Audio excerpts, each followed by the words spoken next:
When you get Xfinity Internet, Flex is included free, and finding what to watch on TV is now as easy as popcorn. This is a way better way to watch. Go to Xfinity.com, call 1-800-XFINITY or visit a store today to get a great offer on internet and add Flex for free. Restrictions apply. Revista CBN. Livros.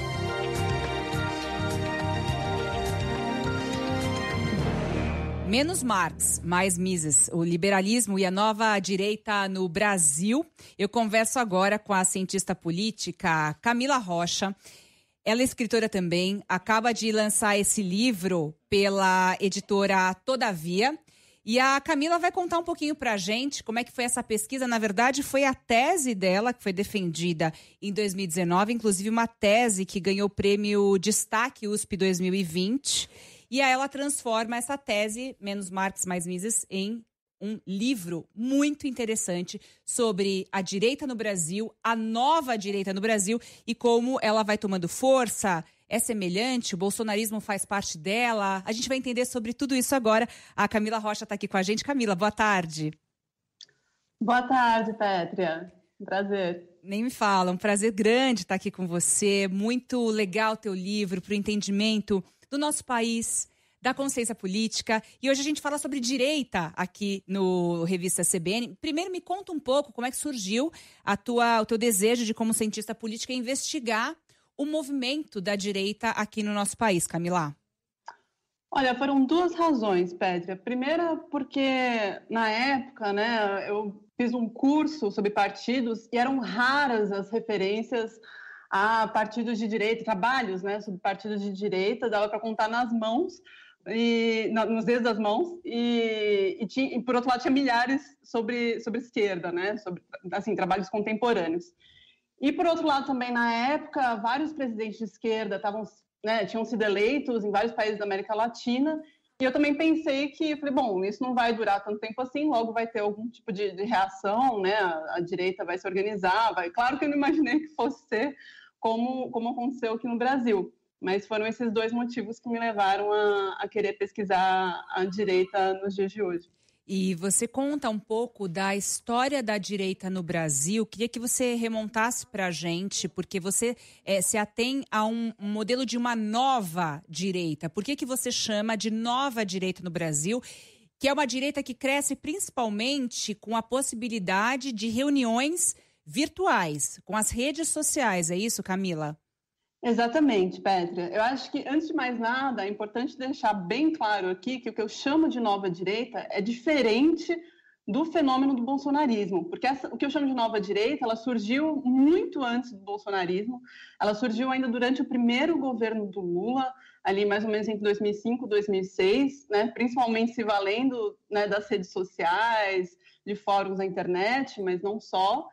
E eu chamo de nova direita justamente para diferenciar da direita que vinha atuando no país desde 1988, né? Desde a época da Constituinte, né? Da época em que a nossa nova Constituição foi criada. A grande diferença, na verdade, é que essa nova direita ela não quer mais atuar nos marcos de um pacto democrático, né, que a gente passou a ter em 88. Né? Ela quer substituir a Constituição de 88 por outra coisa, né, quer fazer outro pacto. E óbvio que para isso a gente não precisa necessariamente ter uma ruptura institucional. Né? Acho que isso precisa também ser deixado bem claro. Agora, uma questão que você coloca, que eu acho muito legal da gente trazer aqui com essa tua investigação e remontando o que é a direita do Brasil, esse início da nova direita que eu quero que você fale um pouquinho mais, mas principalmente eu tenho uma percepção, e que você coloca isso no livro, que se tem por uma boa parte da sociedade brasileira, um preconceito em relação à direita por causa de uma associação direta com a ditadura. Como é que você vê e como é que você analisa, do ponto de vista da ciência política, essa relação? Essa nova direita, ela quer se deslocar dessa visão? Me explica um pouco melhor, Camila. Sim, isso que eu chamo de nova direita nasce justamente reivindicando um posicionamento que se afasta da ditadura. Se afasta tanto no sentido econômico, né? Se a gente for pensar que durante a maior parte do regime se adotou um desenvolvimentismo conservador, né, um desenvolvimentismo econômico conservador, que é uma coisa que essa nova direita quer romper, porque ela é ultraliberal, né, ela defende um radicalismo de mercado, que é o oposto disso, e também quer romper com todo o autoritarismo, o legado autoritário que marcou a ditadura militar, né, com torturas e tudo mais, é também outra coisa que a maioria das pessoas dessa nova direita, enfim, despreza, não quer dar continuidade. Isso é muito importante deixar claro. E conta pra gente dessa gênese que você traz um pouco no livro, falando sobre a ascensão, não é isso? Do Orkut, e aí esses movimentos que talvez estivessem contidos e pouco conectados, desses liberais, esses ultraliberais, eles começam então, por meio da tecnologia, a poder se comunicar e formar. E o que eles passam a formar então, Camila? Exatamente, Pétria. Nessa época, né, eu acho que algumas pessoas vão lembrar, antes do Facebook ficar, né, popular no Brasil, a rede social mais popular que a gente tinha era o Orkut, que era uma rede que foi criada pelo Google em 2004.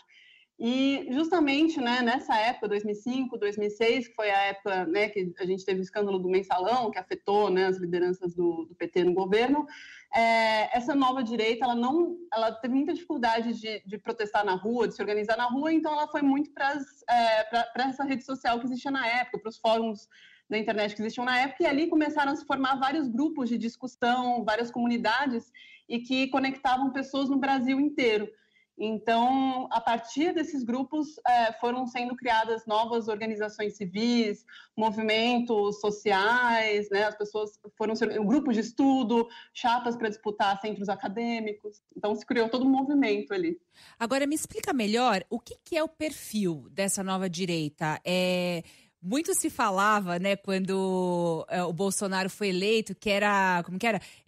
Era conservador no costume e liberal na economia. Se falava muito disso. Explica melhor pra gente, porque tem tantos termos dentro dos termos de direita, e acho que é muito importante a gente ter muito claro, né? Para quem tá ouvindo a gente se identificar, será que eu sou de direita? Será que eu sou de esquerda? O que é a extrema direita que a gente traz tanto, né, Camila, hoje no noticiário com essa designação? Por quê? Me explica melhor.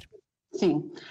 Bom, essa nova direita, na verdade, ela compreende vários grupos bem diferentes entre si, né? Então, num extremo, você tem pessoas que são anarcocapitalistas, que, né, defendem que, enfim, o Estado não teria mais que existir, né? E defendem o capitalismo, né, de livre mercado. Que é um movimento que, inclusive, tem crescido muito ultimamente, né? Tenho ouvido falar muito. Sim, especialmente entre jovens. E, do outro lado, você tem monarquistas ultramontanos, que basicamente defendem a volta da monarquia com poder moderador no Brasil. Então, esses são os extremos. Mas ali, a maior parte das pessoas, é isso que você falou mesmo, são pessoas que defendem o liberalismo, o livre mercado, mas com mais radicalidade do que se defende, né, do que vinha sendo defendido nos governos anteriores, né, que a gente chamava de neoliberais. Então eles são mais radicais.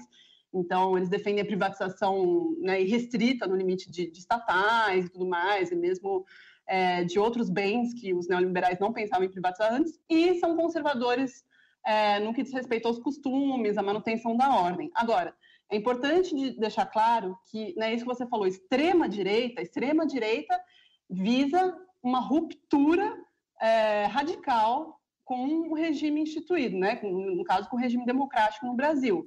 E a extrema-direita é reacionária, quer dizer, que é uma coisa muito mais radical, que é voltar para trás. Quem é conservador quer manter as coisas do jeito que estão. Quem é reacionário quer voltar para trás. Né, que é voltar para trás, por exemplo, nos direitos que as mulheres já têm, nos direitos que as pessoas, né, LGBT já têm. Então, isso que é reacionário, que é voltar para trás. Agora, você cita, e é capa, né? Eu estou mostrando, para quem está no YouTube, a gente está mostrando a capa do livro da Camila, Menos Marx, Mais Mises. É assim que fala mesmo, Camila? Mises? Isso mesmo, Pedro. E aí e falar aqui sobre o liberalismo e a nova direita no Brasil. Livro, gente, importante aqui dessa nossa curadoria do Revista CBN, para o entendimento, para a essência da nossa política, né? Para a gente poder conversar, né, Camila, sobre política com outras pessoas com o mínimo de conhecimento, para não passar vergonha, para não ficar com essa história de é comunista, é não sei o que, é não sei o que, não sei o que lá, né? A gente tem que ter um pouquinho mais de profundidade nessas discussões. Explica um pouco pra gente mais quem é Mises e por que menos Marx e mais Mises, o título, né, da tua tese, que dá origem agora a esse livro da editora Todavia. Claro, então, Mises, na verdade, Ludwig von Mises, é um economista austríaco. Ele, na verdade, ele foi, vamos dizer, influente no que diz respeito a esse pensamento, né, essa corrente de pensamento que hoje a gente chama de libertarianismo, né? O libertarianismo é a defesa do livre mercado, feita não só com base econômica, mas principalmente a partir de bases morais e filosóficas, né? Então, se entende que, enfim, a liberdade de mercado, ela seria quase que equivalente ao funcionamento da própria sociedade, porque seria a liberdade de mercado, né, as leis do mercado, né, a dinâmica de mercado, ela seria natural, ela seria quase que espontânea, né, vamos dizer assim. Então, o Mises, ele foi um autor muito importante para essa corrente de pensamento e que é o libertarianismo, né, que muitos aqui chamam de falam, eu sou libertário, né, quando as pessoas falam isso sobre libertário no campo da direita, quer dizer isso, eles estão reivindicando o pensamento do Ludwig von Mises. Agora, algo também importante da gente mencionar e que você toca também no livro, do ponto de vista do comportamento e da visão de mundo, né? A gente fala muito também sobre a linguagem. Você toca aqui em algum momento, e isso a gente percebe muito, recebendo mensagem dos ouvintes, observando a manifestação ou apoio a determinado político, se alinhando, né, a determinado lado da política, vamos dizer assim, que foi o termo do politicamente incorreto. E isso está muito forte, porque faz parte da política, mas também da linguagem, dos costumes, como é que a gente entende o respeito ao outro e como é que você identifica esse movimento do politicamente incorreto dentro do cenário da política, isso influenciando tanto publicações, a visão política das pessoas que passaram então a se interessar pela política até por causa disso. Fala um pouquinho mais pra gente, Camila. Então, Petra, essa é uma questão muito interessante, porque, na verdade, o que aconteceu é que, com o avanço dos direitos, né, de mulheres, de crianças e jovens, indígenas, né, pessoas negras, LGBT, enfim, e também com uma maior discussão de uma série de temas na sociedade, né, então, cotas, feminismo, transexualidade, né, temas que antes as pessoas não costumavam discutir tanto, várias pessoas sentiam que estavam sempre, quando iam conversar com alguém, estavam sempre pisando em ovos, sabe, com medo, como se essas discussões, em um certo sentido isso aconteceu mesmo, acabaram criando certas normas de comportamento, né, de como que você tem que se comportar, de que termos que você tem que usar, né, para não ofender outra pessoa e tal, e acho que isso tudo foi muito novo.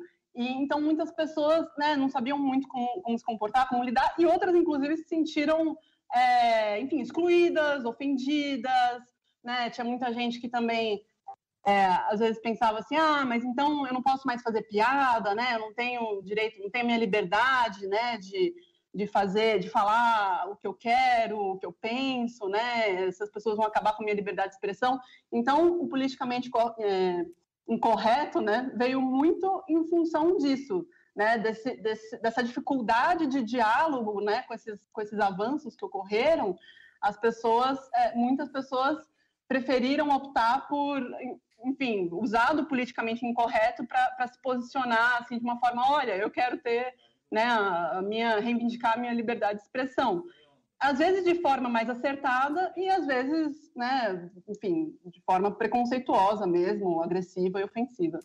Camila, teu livro tá demais. O livro Menos Marx, Mais Mises, o liberalismo e a nova direita do Brasil. A Camila tá passando aqui, fazendo, né, um sublinhado aqui de alguns pontos importantes que eu tenho certeza que você aí se interessou. Inclusive, a gente tem aqui nossos ouvintes que estão lendo livros e estão me mandando mensagem aqui. Camila Davi Duarte está lendo o livro, está achando demais.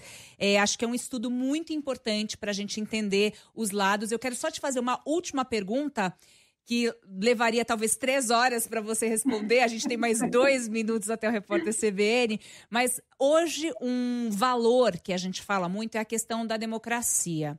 Sim. Eu entendo que o jogo é muito positivo se a gente tiver a direita e a esquerda num debate, num diálogo instigante, numa conversa provocadora, né, que leve mesmo para a bancada da democracia um aprimoramento, né, de ideias, trazer os paradoxos, muitas vezes o politicamente correto e o incorreto para o âmbito do debate, mas a gente vem falando muito do ataque à democracia e de um receio em relação a isso. Você, na tua visão de cientista política, dessa imersão na direita, que muitos brasileiros têm sim um preconceito muito grande, para a gente trazer mais lucidez para o nosso debate político e para o pilar da democracia, o que você acha importante hoje, Camila? Olha, Petra, eu acho que hoje é fundamental as pessoas entenderem que no campo das direitas existem muitas diferenças, existem muitas tensões, inclusive existem diferenças irreconciliáveis. Tanto é que, né, no dia 12 agora, por exemplo, a gente vai ter uma manifestação justamente, né, de várias lideranças, né, que originalmente foi puxada por várias lideranças de direita, inclusive disso que eu chamo de nova direita, né, mas também da direita tradicional, e que justamente é contra o Bolsonaro, né, que também está no mesmo campo da direita, mas né, a gente considera de extrema direita, né, isso é importante dizer, e é uma manifestação que, inclusive, acabou sendo... enfim, ganhando a participação de outras lideranças, outras figuras, né, de centro-esquerda e até mesmo de esquerda, né? Então, por exemplo, até a deputada Isa Pena, do PSOL, né, que é um partido de esquerda, né, a esquerda do PT, decidiu, né, numa decisão muito corajosa, democrática, participar das manifestações. Então, eu acho que é um momento mesmo, né, para quem quer se posicionar contra o Bolsonaro, de entender essas diferenças e de se unir. Assim, eu acho que para quem quer, né, que a democracia no país continue funcionando e depois, né, que tenha eleições, né, no ano que vem e que a gente possa ter candidaturas que defendam a democracia, independentemente de ser, né, de esquerda, direita, centro-esquerda, centro-direita, eu acho que tem que se unir, né, tem que participar de todas as manifestações. Camila Rocha, cientista política, escritora, autora do livro Menos Marx, Mais Mises, o liberalismo e a nova direita no Brasil. Que conversa boa, que alegria conversar com você, os ouvintes aqui super felizes com a tua clareza, inteligência, esclarecimento, né? O que falam sempre, assim, em época de tanta confusão, de ataque à linguagem, clareza, é poder a Camila ajudando a gente com isso, com o livro Menos Marx, Mais Mises. Camila, um beijo para você, obrigada pela conversa, te espero mais vezes por aqui.